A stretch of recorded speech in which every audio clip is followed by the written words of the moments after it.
السلام عليكم ورحمة الله وبركاته.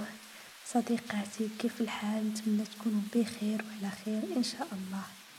عمركم جربتوا تكتبوا في دفتر صغير النعم اللي عندكم أو الحوايج اللي فرحتوا بهم في نهاركم؟ راه هاد العادة البسيطة كتقدر تغير طريقتك في الحياة. اليوم بغيت نهضر معاكم على دفتر الامتنان. هاد الدفتر الصغير فيه سر كبير كيعطي طاقة زوينة وكيعاون بزاف على الراحة النفسية. فما نطولش عليكم وندخلوا في الفيديو مباشرة. فأول حاجة، شنو هو دفتر الامتنان؟ هو دفتر كتكتبي فيه كل يوم الحوايج اللي كتشكري الله عليهم، حتى إلا كانوا صغار، ماشي ضروري يكونوا واحد الإنجازات اللي هما كبار عاد غادي نكتبوهم.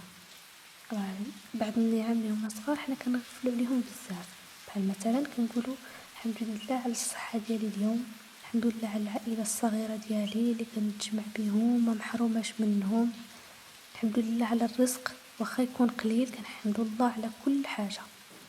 فمن كتكتبي هاد التفاصيل الصغار كتعرفي بلي رغم التعب والضغوط اللي كتفوتي بهم في اليوم ديالك باقي الخير في حياتك. فمن بين الفوائد ديالو انه كينقص القلق والتفكير بزاف، وكيعطيك راحة قبل ما تنعسي، وكيزيد طاقتك الإيجابية، وكيعلمك تشوفي الجمال في الأشياء البسيطة. دابا غادي نشوفو كيفاش تبداي تكتبي في الدفتر ديالك. اول حاجه غادي تاخدي واحد الدفتر اللي كيعجبك ويكون زوين باش يشجعك تكتبي فيه. تاني حاجه، كل ليله قبل ما تنعسي كتبي ولو 3 نتاع الحوايج كتشكري الله عليهم في نهارك.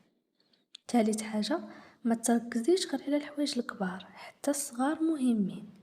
ورابع حاجه، منين دوز سيمانه رجعي قراي شنو كتبتي وغادي تكتشفي شحال من نعمه عندك فعلا. وفكري ديما الامتنان ما كيعنيش حياتنا كامله، ولكن كيعني اننا كنختاروا نشوفوا الجانب الجميل منها رغم كل شيء. وفي الاخير قولي لي في الكومنتير واش سبق لك جربتي دفتر الامتنان وشنو حسيتي. وشكرا بزاف اللي تبعتوا الفيديو حتى للاخر، وما تنساوش كل نهار في حاجه زوينه تستاهل الشكر. وما تنساوش تشاركوا الفيديو مع الصديقات ديالكم اللي عززت عليكم بزاف.